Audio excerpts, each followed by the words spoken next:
आज आपको एक पुनर्जन्म का किस्सा सुनाएंगे। ये कहानी सुनने के बाद आपके मन में कई सारे सवाल उठेंगे और फिर हम इन सवालों के जवाब भी ढूंढने की कोशिश करेंगे। पुनर्जन्म का ये किस्सा है साल 2002 का। तारीख है 5 नवंबर 2002 और ये कहानी है उत्तर प्रदेश में एक छोटा सा शहर है हाथरस। यहाँ एक मोहल्ला है जिसका नाम है नगला बस्ती और यहाँ पर याकूब अली रहा करते हैं और याकूब अली के एक 20 साल का बेटा है अफसर अली। उनका ठीक ठाक परिवार है, बिजनेस है। 5 नवंबर 2002 को हाथरस के इसी नगला बस्ती में रहने वाले अफसर अली, जिनकी उस वक्त उम्र 20 साल थी, वो गायब हो जाते हैं। लगता है कि उन्हें किसी ने अपहरण कर लिया है और ऐसा भी पता चलता है कि उनके लिए एक रकम मांगी गई है 50,000 रुपये की। लेकिन घर वाले इस मामले में थोड़ा आगे बढ़ें कुछ हो, इसके बाद कुछ पता नहीं चलता। रकम मांगने के लिए फ़ोन भी नहीं आता दोबारा, ये भी नहीं बताया जाता कि कहाँ रखा है। इस मामले की तफ्तीश पुलिस करती है लेकिन कोई सुराग नहीं मिलता। उस वक्त बहुत ज़्यादा सीसीटीवी कैमरास नहीं थे, टेक्नोलॉजी बहुत ज़्यादा एडवांस नहीं थी, सबके पास सेल फ़ोन नहीं थे। ये मामला धीरे धीरे ठंडे बस्ते में चला जाता है। घर वाले भी किसी तरह इस बात को मान लेते हैं कि शायद उनके साथ कुछ गलत हो गया। हालांकि परिवार का यंग लड़का 20 साल का फिरौती के लिए अपहरण हो और उसके बाद कोई खबर ना आए, पुलिस उसे ढूंढ ना पाए, क्या करें। वक्त बीतता है। अब 7 साल बीत जाते हैं और 2009 का साल आता है। इस 2009 के साल में एक अजीब सी घटना होती है। इसी हाथरस शहर में जहाँ ये नगला बस्ती नाम का मोहल्ला है, इससे कुछ दूरी पर एक श्रीनगर नाम का मोहल्ला है।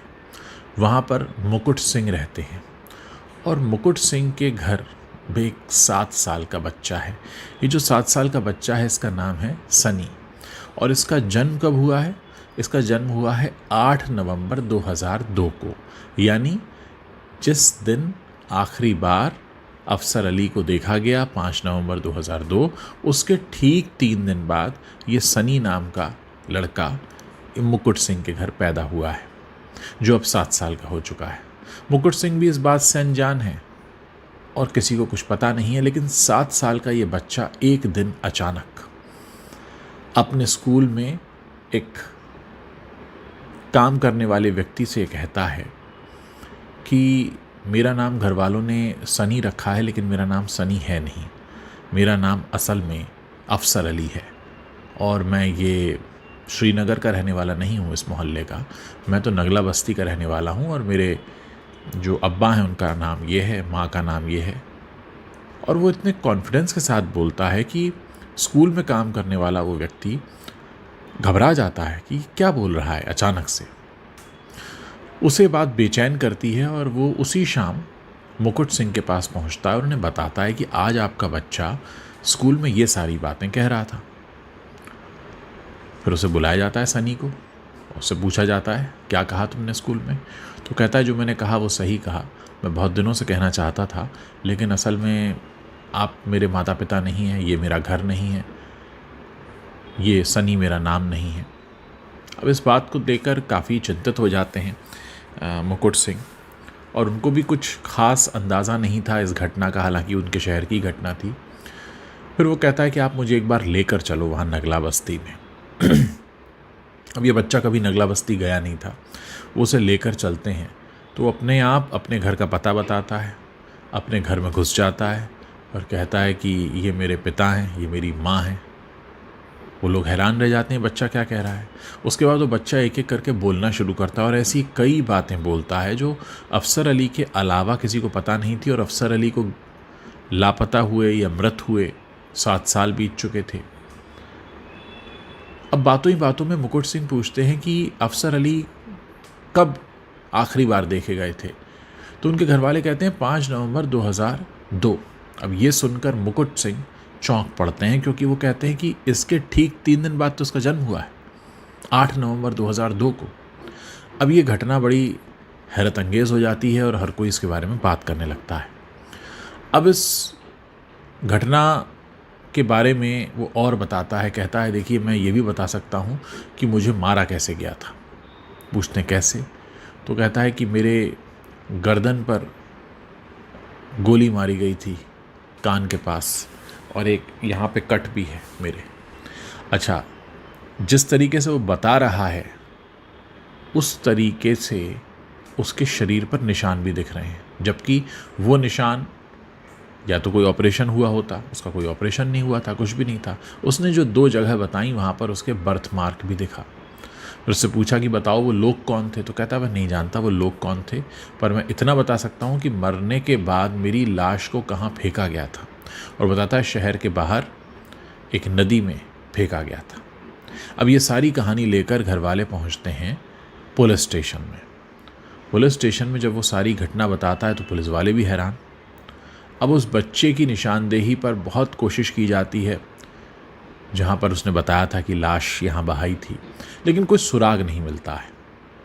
इस केस को रीओपन करने की बातें होती हैं, लेकिन रीओपन करने के बाद भी क्योंकि पुलिस के पास कोई सबूत नहीं था, पुनर्जन्म को पुलिस या कानून में सबूत नहीं माना जा सकता, और उसे किसी का नाम याद नहीं था। वो लोग कैसे थे, उनका नाम क्या था, वो कहाँ से आए थे, वो क्या चाहते थे, मारने का मकसद क्या था, कुछ भी पता नहीं था उसे। उसने कहा कि उन लोगों ने पहले मुझे बहुत सारी शराब पिलाई और फिर मेरे गर्दन में गोली मार दी और मेरे कंधे के पास एक कट भी मारा, और फिर जब मैं मर गया तो मेरी लाश को उन्होंने नदी में बहा दिया। अब ये सारी बातें वो बच्चा करता रहा।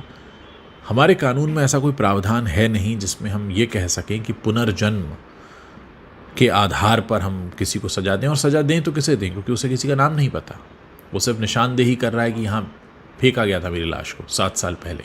अब 7 साल पहले नदी में लाश फेंकी गई है, 7 साल तक वहाँ तो होगी नहीं, पानी का बहाव है, कहीं चली गई होगी। हालांकि काफ़ी पता किया गया वो नदी जहाँ से होकर जाती थी कि कहीं किसी किनारे वाले गांव में कोई लावारिस लाश मिली हो, लेकिन कहीं कोई ऐसा सुराग मिला नहीं, और इस बात को करीब 7 साल भी बीत चुके थे।